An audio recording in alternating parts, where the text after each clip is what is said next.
अष्टावक्र गीता अध्याय 4 का मुख्य विषय है ज्ञान और अज्ञान का अंतर। इस अध्याय में अष्टावक्र बताते हैं कि जिसने आत्मज्ञान प्राप्त कर लिया उसका जीवन सामान्य लोगों से कैसे अलग होता है। यह अध्याय ज्ञानी व्यक्ति की आंतरिक स्थिति को और गहराई से समझाता है। यह ज्ञान और अज्ञान में अंतर स्पष्ट करता है, जो कि बाहरी रूप का ज्ञान नहीं होता है। ज्ञानी व्यक्ति भीतर से स्वतंत्र होता है। जिसे आत्मज्ञान हो जाता है वह बाहरी परिस्थितियों पर निर्भर नहीं रहता है। धन हो या ना हो, लोग सम्मान करें या अपमान करें, सफलता मिले या असफलता, उसकी शांति बनी रहती है, क्योंकि उसका सुख बाहर नहीं बल्कि उसके भीतर होता है।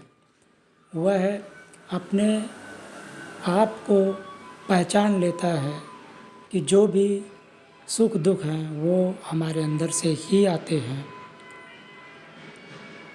अज्ञान क्या है? अष्टावक्र कहते हैं कि अज्ञान का मतलब केवल पढ़ाई की कमी नहीं है। असल अज्ञान है अपने असली स्वरूप को ना पहचानना। जब इंसान खुद को केवल शरीर और मन मानता है तब डर पैदा होता है, दुख आता है, अहंकार बढ़ता है। इन सभी चीज़ों का उसे सामना करना पड़ता है। लेकिन अगर वह ज्ञान को पहचानता है तो इन सभी चीज़ों से वो अपने आप को अलग देखता है। ज्ञानी व्यक्ति आसक्ति से मुक्त होता है। आसक्ति का मतलब है किसी चीज़ से ज़रूरत से ज़्यादा जुड़ जाना, उसे अपने आप से जोड़ लेना। जैसे धन की आसक्ति, लोगों की राय की आसक्ति, नाम और प्रसिद्धि की आसक्ति। ज्ञानी व्यक्ति इन सब को अस्थायी समझता है। इन सभी चीज़ों को अपने आप से चिपकने नहीं देता है। इन सभी चीज़ों को अपने आप से अलग रखता है, अलग देखता है। मन शांत होने पर सत्य दिखाई देता है। जब मन इच्छाओं, चिंता, क्रोध, तुलना से भरा रहता है तब इंसान सत्य को नहीं देख पाता। लेकिन शांत मन में आत्मा का अनुभव होता है। जब व्यक्ति शांत होता है तो उन्हें एक ऐसे ऊर्जा का अनुभव होता है जो कि आनंदमय है।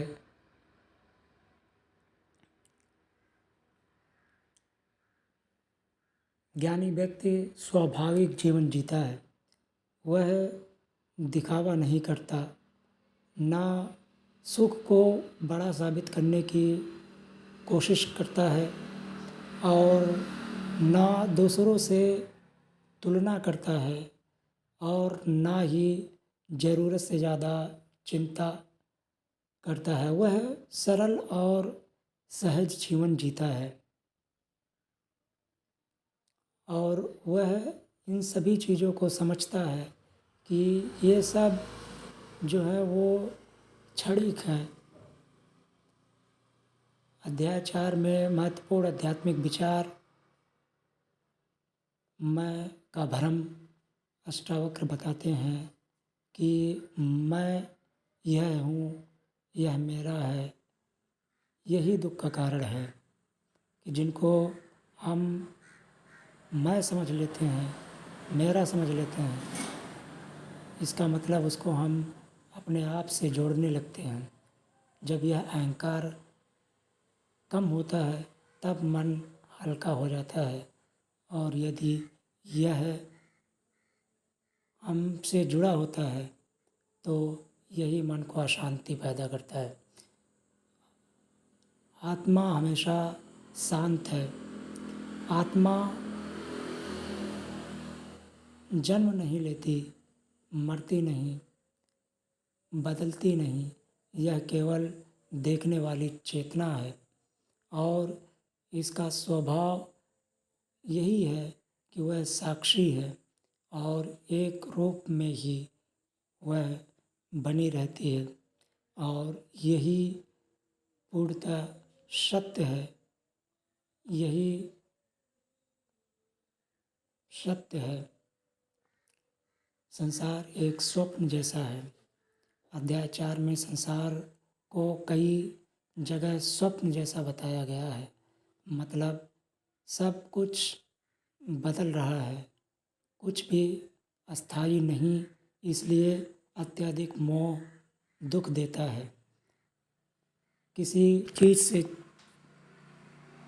लगाव, चिपकना, उसे अपने आप से जोड़ना और जोड़े रखना, यही दुख का कारण है।